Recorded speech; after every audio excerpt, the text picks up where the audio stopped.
Here with Nick Rodriguez, the man of the hour, the $1 million grappler, after a successful Who's Number One main event. Nikki, how you feeling, man? Yeah, I feel great. I was really looking forward to getting the submission, but nevertheless, I'm happy I was able to win in a dominant fashion. I faced some adversity out there, and adversity breeds champions. So I overcame it, got on top, and did what I wanted to do. There you go, man. He came out pretty aggressive with the wrestling, and put a good pace on it early. What were you thinking early in that match when he was coming out guns blazing? I remember specifically thinking that he felt really strong and he was going to get tired because everything he did, I felt like he was using close to maximum strength, like the collar ties, the 2-on-1s. I felt him squeezing me really hard. And typically, if you're going at 100, you start at 100, you can't keep 100 the entire match. You start fading. So that's what I was anticipating going to happen to him was some fading in his cardiovascular endurance, and that's what happened. You ended up getting that takedown, going to mount, controlling the fight from there, looking for submissions from there.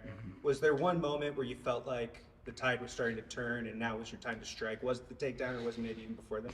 Yeah, well, the moment I got off of bottom, we were kind of on the side of the mat, and he looked me in my eyes and kind of like gave like a big heavy breath. And to me, that body language tells me that that he lost a bit of hope.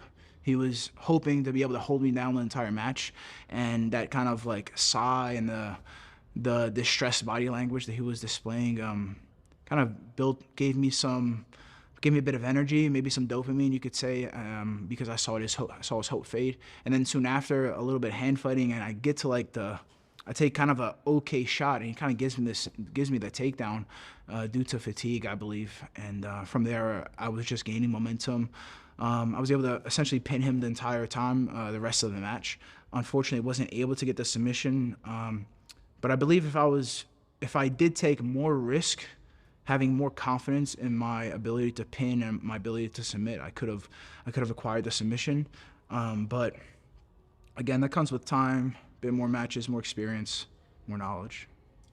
To me, this is one of the best performances I've ever seen from you, coming back and beating somebody that was able to beat you earlier in your career. Is there any extra flavor or any extra, does it feel a little better because it does prove that you are progressing? It's a pretty rapid rate to be able to beat guys that you were facing once upon a time like that. I'm definitely happy with my progression, but it's not just me. It's due to I have the best team in the world, B Team Jiu-Jitsu. I have amazing peers, training partners, coaches that we all keep each other accountable, keep each other training hard, not only in training camps but all year long.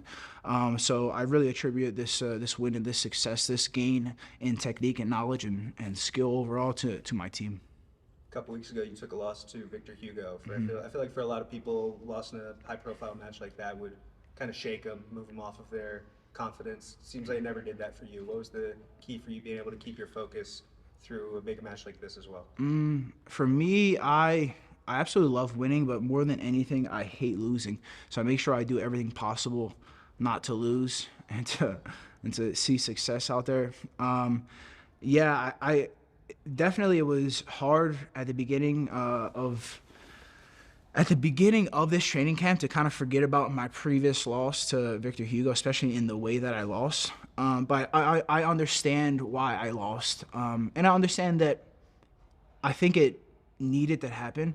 I feel as if maybe I was a bit too confident, maybe too arrogant before the Hugo match. So I think this just humbled me. That loss humbled me, and I know it happened just so I can become the best version of myself, and that's what I'm chasing. I'm chasing perfection, although I'll never achieve perfection. That's what I'm going after. We can never know for sure, but do you feel like that match a couple weeks ago was important for you to be able to come out here and have such a crazy good performance like you did tonight? Absolutely. I think God has a plan for everyone, and if sometimes he hands you a win, sometimes he hands you a loss because you need to take a loss. And I know for a fact that me taking that loss a few weeks ago against Victor Hugo made me a better person, better grappler, but more so a better person on and off the mat. And yeah, I think it just gave me a bit of humility that I needed, and yeah, I'm grateful for it. I want to ask you about a couple other names that might be potential future opponents. Someone who was successful in the co-main event tonight was Luke Griffith, was able to beat Victor. Crazy good performance, kind of similar to yours actually, guys.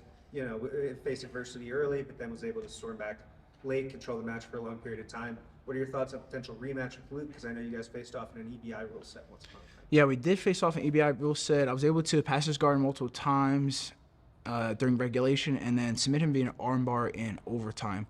Lou Griffith is a phenomenal athlete and intelligent guy, and anybody that wants to compete against me and is a high-profile, high-level guy, they're at least top 5 in their weight class. Let's make it happen. So, it could be him, it could be Felipe Penn, it could be Marigali. That doesn't matter. Any of the best guys want to go step on the mat with me. I'm more than willing, more than happy to share that mat.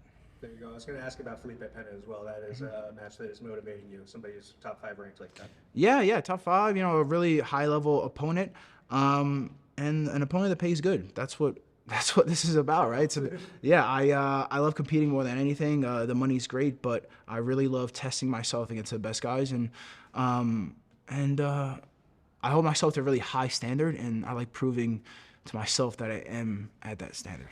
I feel like you proved a lot tonight. Do you feel like you proved a lot tonight?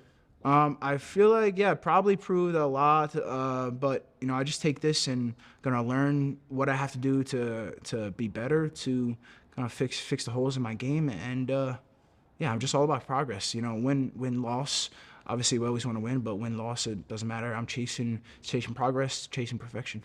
There you go. Nikki, before we get out of here, is there anything else you want to say or anyone else you want to thank? Well, just big thanks to FloGrappling, big thanks to B Team Jiu-Jitsu, and big thanks to God for allowing me to go out there and just do my thing.